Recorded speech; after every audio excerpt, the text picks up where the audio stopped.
I am still drastically confused about the body positivity movement, which is weird because the idea of it makes sense. Whether if you're tall, short, fat, skinny, got earwax shooting out your dick, you know, the normal things, you're supposed to look in the mirror and have the self-confidence built up enough to say, I'm proud of myself, I'm happy with my body, and I love my body. But it's always this weird corner of the internet that gets mad when other people who love their bodies and want to do things to their bodies that they themselves will appreciate, they always seem to have an issue because it's not what they want them to do. Adele said it best. She doesn't have to worry about all you people that are fixated on her weight. She's not here to hold your hand and tell you it's okay to be fat, it's okay to be short, it's okay to be skinny, it's okay to be tall. That's up to you. Whatever you're doing with your body is your own choice. If you're sitting there getting on your knees praising some random celebrity who doesn't know you or care about you and saying, yes, I feel represented because you're fat, and then you cry like a bitch when they decide to lose some weight, yeah, you're kind of a loser who needs some self-identity issues. But because I'm a skinny person and I don't understand the plight of all the fat people out there, I've entrusted this therapist to teach me that losing weight as a fat person is contributing to fat phobia. I figured that this question would probably come up sometime soon, just because of the video and the topics that I cover, but let's break this one down. So, intentional weight loss, so you purposely saying, I want to lose 20 pounds, is fatphobic. And you might be like, what? Oh my goodness, I'm not trying to be fatphobic, but you are. You're being fatphobic to yourself. Why do you want to lose 20 pounds? It's probably to fit into something smaller. It's probably so people treat you better. It's probably for all the reasons that fat folks are shamed simply for being fat. So by continuing to perpetuate that, right, seeking intentional weight loss, we are contributing to our fatphobic society. So that's why intentional weight loss is fatphobic. Yeah, I don't think any of that made any sense. But I didn't have to say anything about that because people in her comments section did it for me. And she tries to explain herself the best way she can, but her explanations still don't make any fucking sense. Okay, so let's clear this up really quick. There are a number of comments similar to this and saying that I was told I had to lose weight in order to get X surgery, get X treatment in order to make an improvement in my health. You were told that you needed to lose weight in order for that to happen because we do not teach our doctors and other medical professionals how to take care of folks in fat bodies. Meaning that the reason as to why doctors will not treat fat bodies is because they do not learn how to. And the reason they don't learn how to is because of fat phobia. So, while your intent in this particular case may not be for you to lose weight just to have a certain aesthetic, it is still fat phobic because it's a continuation of the fat phobic system. So, it's not necessarily a burden for you to have to carry, but it is still a fatphobic action because we are not requiring ethical care for everyone. We are changing ourselves in order to fit into the box that folks have decided they are willing to give care to. Because our medical system doesn't give a fuck about fat people. So it literally is telling you, we will not treat you while you are fat. And that is fatphobic. So again, I am not saying this is a moral issue of you as an individual, but as an action overall, it is still fatphobic. And that's why I ended my last video in saying, and sometimes that's just the way it is. Because sometimes we do have to take part in fatphobic behaviors for our necessity in order to be able to live. That doesn't make it any less fatphobic. This isn't easy shit to talk about, but it's necessary because it's ingrained in everything we do, and we cannot have true fat liberation or body liberation without having these conversations.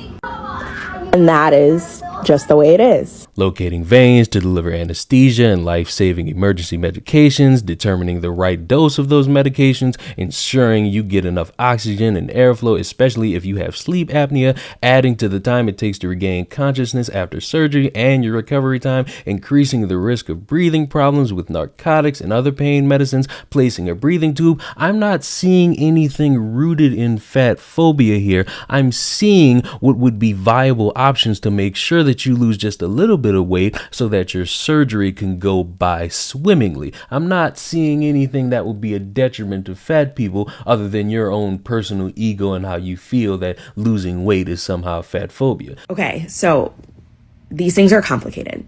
They cannot all be explained in one TikTok video. You have to be really like watching everything that I'm posting and doing extra work on top of that in order to really understand these concepts. So that's number one. Now, this comment was commented under another comment on the linked video in which a fat person said, I'm in the process of trying to lose weight because I am in pain right now at my current weight. And this is where we have to start uncoupling losing weight from taking place in new activities.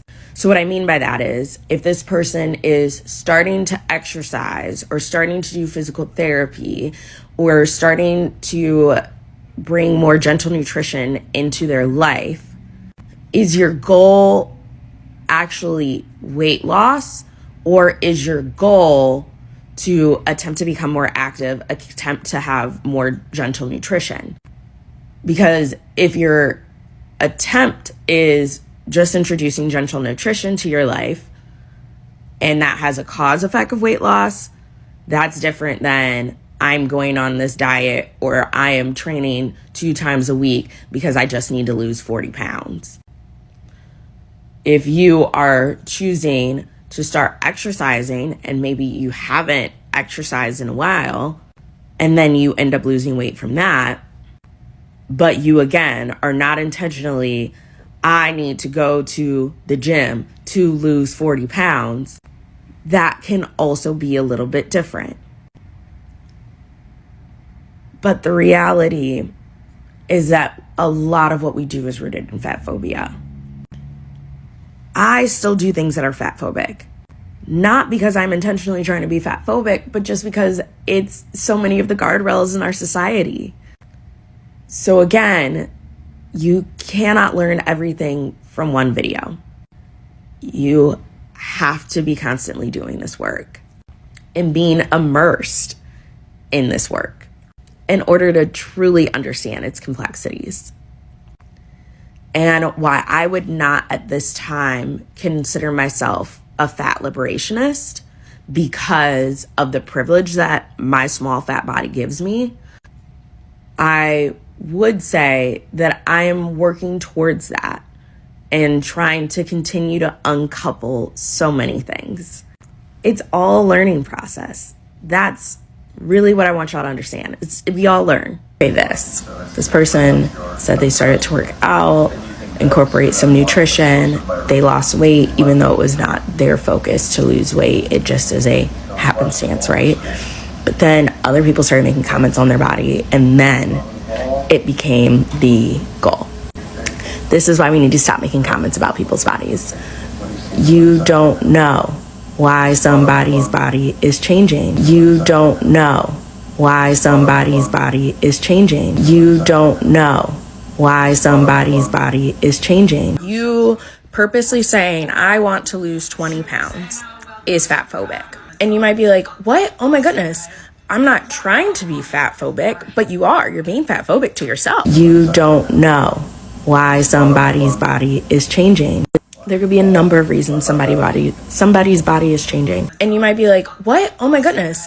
I'm not trying to be fat phobic, but you are. You're being fat phobic to yourself. I understand that people like this exist and they want to sound like the smartest person in the room. They want to act as if they know everything as it pertains to being fat. They think that everything that they see is something rooted in some form of phobia, ist, or ism. But honestly, in my personal opinion, I think people like this are losers. They see other people doing things that they wish they can do and they get mad about it. They get salty and they call it whatever they want to justify their own shitty behavior and their reasonings for it. If you're a fat person and you decide in your own choices, in your own life, that you want to lose weight, congratulations. Do what's best for you. I don't care if you're fat, skinny, short, or tall. If you want to do something to your body and you think it's the best option for you, whether if it's health-wise or your own personal beliefs, it's not fat phobia. It's you caring about yourself and doing what you want to your body. If you're skinny and you want to build some muscle, guess what? It's not skinnyism. You're not hurting the plight of skinny people. You just want to look a certain way. You want to build your muscle up. You want to gain some protein in your body. You might want to eat better because you might be skinny, but you also might be eating like shit and you want to change that.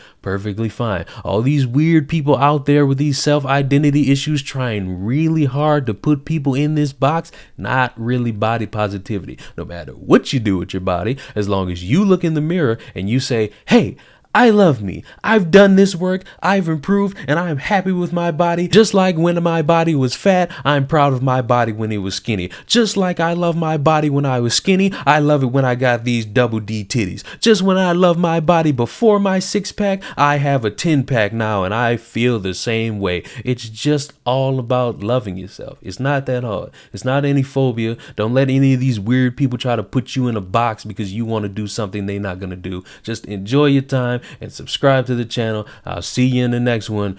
Goodbye.